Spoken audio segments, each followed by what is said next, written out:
ladies and gentlemen. Assalamu alaikum. Peace, God's mercy, and blessings be upon you.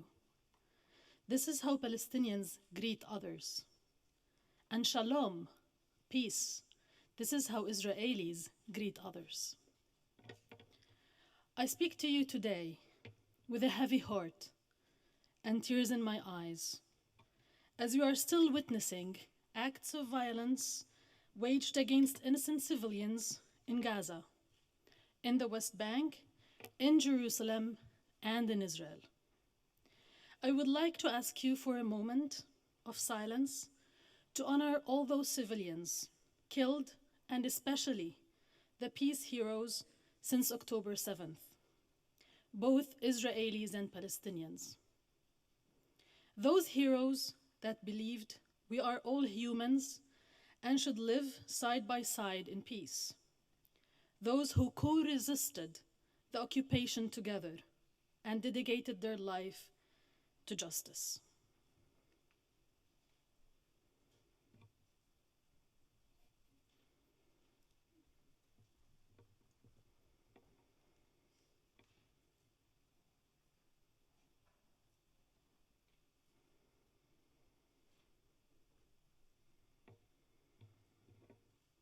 Thank you.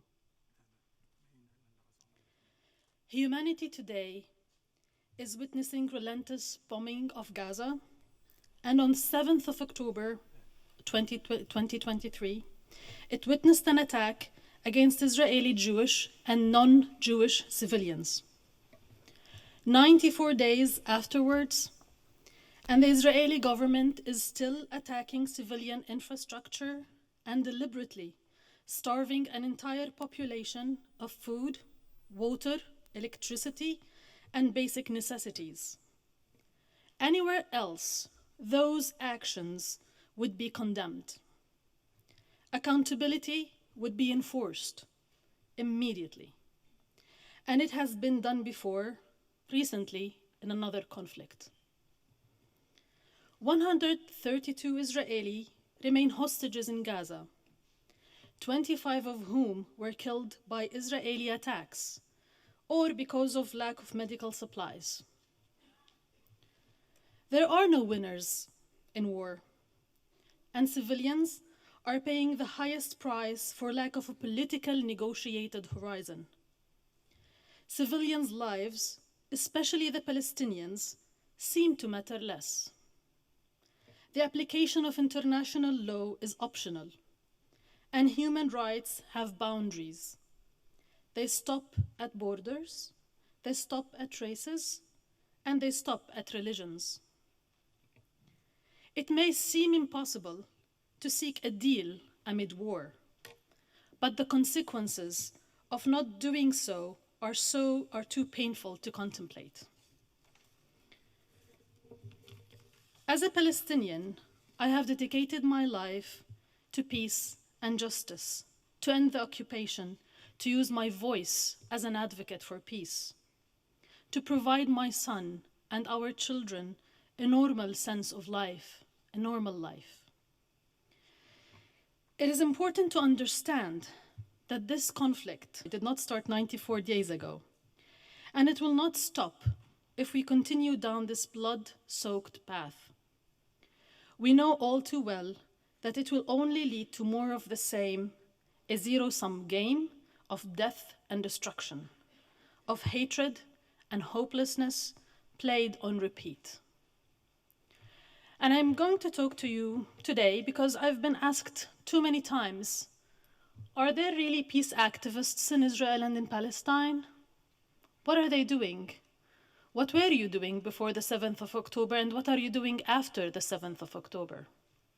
And in order to answer that question, it may seem a simple question, but it's not. Actually, there's many different factors that are intersecting with one another. To begin with, let's look at the international will and the international community's response to a conflict that has been going on for more than 55 years. Well, let us compare it to the Belfast conflict, or the conflict that happened in Northern Ireland. In Northern Ireland, the international community established what is known as the International Fund for Peace. And it invested millions of dollars to be able to bring two parties together to create meaningful connections with one another. They invested more than 40 US dollars per capita. Compared to the Palestinian-Israeli conflict, the international community only invested less than 3 US dollars per capita to bring Palestinians and Israelis together. For the past 10 years or so, the occupation, the conflict, was convenient. The international community, the Israeli government, were also very happy with what we call the status quo. There were conflicts here and there. There were bloodshed, mainly of Palestinians, but it was convenient. The whole issue was dropped off the international community agenda.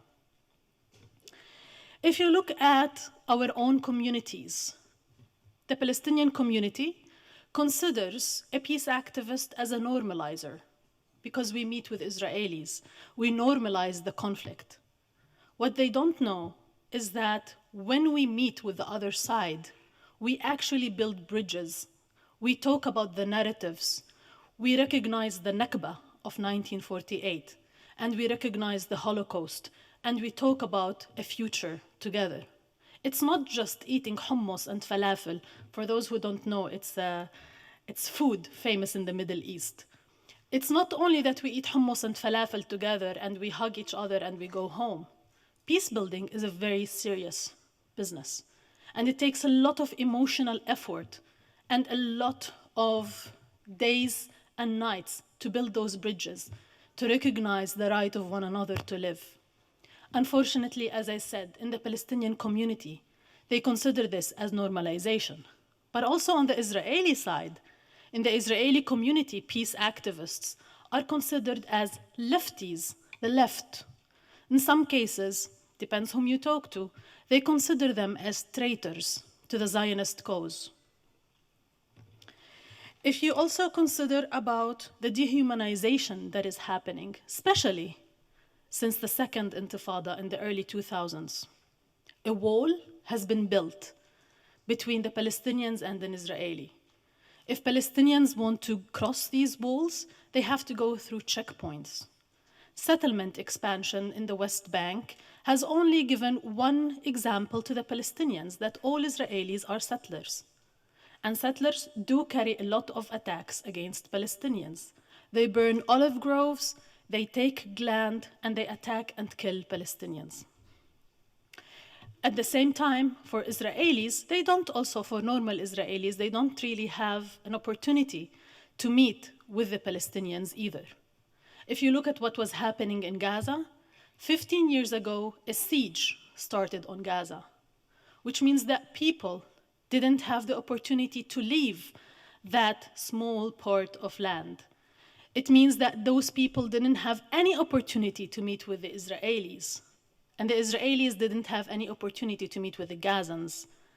The only interaction they had were one war after another.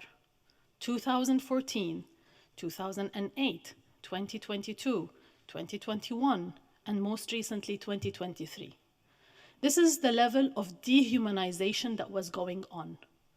And as peace builders, we have always warned that this level of dehumanization, this level of lack of interaction between both sides, this level of making the other seem as the devil, is only going to bring bloodshed to the region. The other thing is, if you look at the tools and the strategies, if you are a peace builder, you're not going to become a millionaire. It's not one of those high-paid jobs and salaries. So you go into there because you believe in the cause. You're an activist. And activists, because of, again, lack of the international community will, lack of development from the international organizations, investment from international organizations, the people who work in peace building lack the tools basic tools of strategizing, basic tools of lobbying, basic tools of advocacy. So what they do is very bottom-up, grassroots work, but it's simple. It doesn't look at the longer strategy, and it doesn't really influence policies. Finally, let's talk about policies. So in Israel specifically, with the election of this right-wing government, we see a shrinking space for civil society.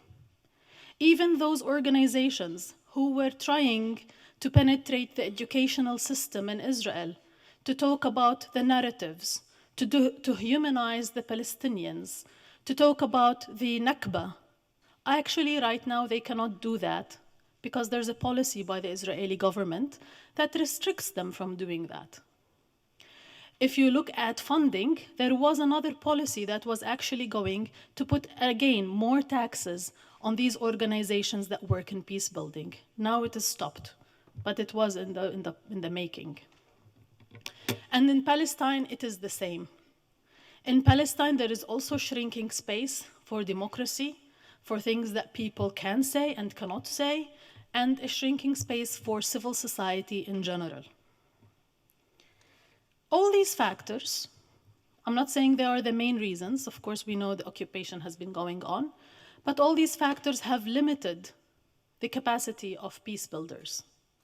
I remember just before the 7th of October, two main events were happening. One of them is a meeting of civil society in Israel that we were actually planning and strategizing how are we going to reach out to the young people in Gaza. How are we going to make sure that the young people of Gaza have a normal sense of life? How are we going to help them lift the siege, to get them out, to meet, to have jobs, to have normal opportunities of living?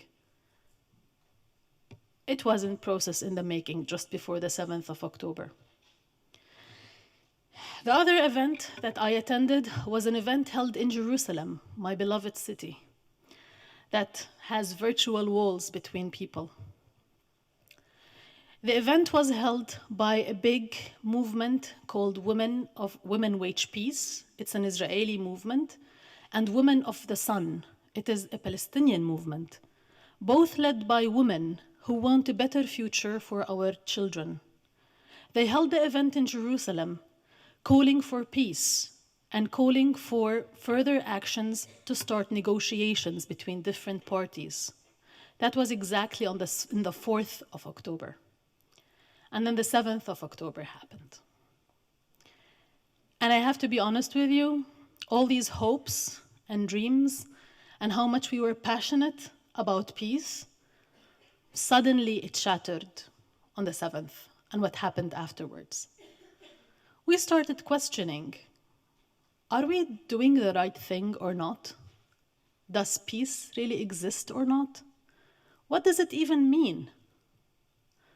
If I cannot talk to my Israeli friend on the 7th of October to make sure that his family or her family are okay, and if my Israeli friend cannot talk to me, a Palestinian, and check on how I'm feeling about what is happening in Gaza, or if my family is okay or friends are okay, it's the basic level of a human trust and relationships.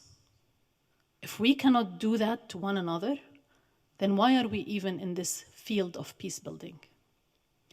The emotions were extremely high. But then we went back to our own communities.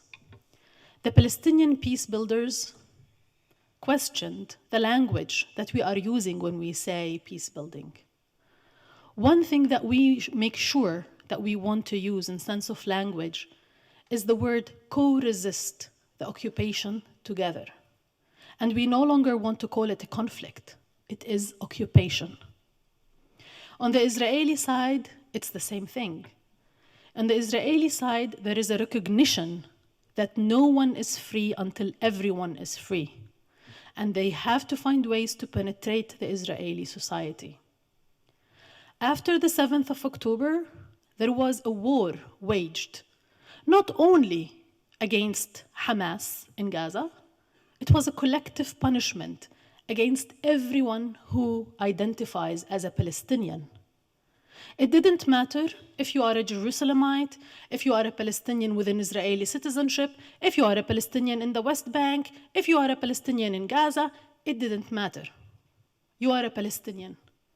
There was collective punishment waged on all of us. It's a little bit difficult to talk about these things, to tell you the truth. So, after all of this collective punishment, the question remains, what can we actually do to combat this? And we look at civil society, first of all, inside of Israel. Civil society that we call shared society, that combines both the Israeli and the Palestinian civil societies together. For them, they started a response immediately, distributing food parcels to those displaced, distributing food parcels and also helping them find alternative shelters to the Palestinians who were displaced in Israel. Because remember, the 7th of October did not only attack Jewish Israelis, there were also non-Jewish communities as well living around Gaza that were also affected. So this stepping up of civil society to bring those communities together. Inside of Israel, there were many attempts to silence the people. You cannot criticize, you cannot show sympathy with the people in Gaza, you cannot put quotes of Quran, you cannot change your profile picture on Facebook to black, you cannot say anything. WhatsApp groups were being monitored, especially those groups where you have Israelis and Palestinians together. And people were actually going to the police and snitching on each other about things that were said on WhatsApp groups. We see civil society stepping up also against that, talking about incitement, talking about the meaning of a shared society, talking about human rights, and also providing lawyers for those who were taken to jail. In Palestine, civil society, peace-building civil society also stepped up. And for the first time, they also started doing humanitarian response for the people in Gaza. They also talk to Israelis, but they talk to them over Zoom because what has happened is that the Israeli government has locked away, I don't know what the word is, but it has enforced all checkpoints to be closed between West Bank and Israel and East Jerusalem, which means that Israelis and Palestinians are no longer able to physically meet, but they still talk over Zoom. And if you follow the Alliance for Middle East Peace, that's where I work, all these events, you can actually attend those events over Zoom, and you can listen to all these discussions that are going on about the future and the day after. Which brings me to a very important point, the day after. Civil society, especially peace-building civil society, has been always neglected and not taken into account when there were any kind of negotiations or any kind of deliberations about the day after or how are we going to contribute, bringing Palestinians and Israelis together. Right now, we are making sure that our voice is heard. We are lobbying different governments about the day after. We do recognize that there is a vacuum. And usually who fills in this vacuum are the extremists from both sides. Who is going to take care of all these children in Gaza? Who is going to deal with all these psychological traumas that both people are facing? Who is going to build those bridges between Palestinians and Israelis to humanize one another? These questions are usually not on the table when politicians speak. And that's why we want to make sure that these questions are addressed as civil society.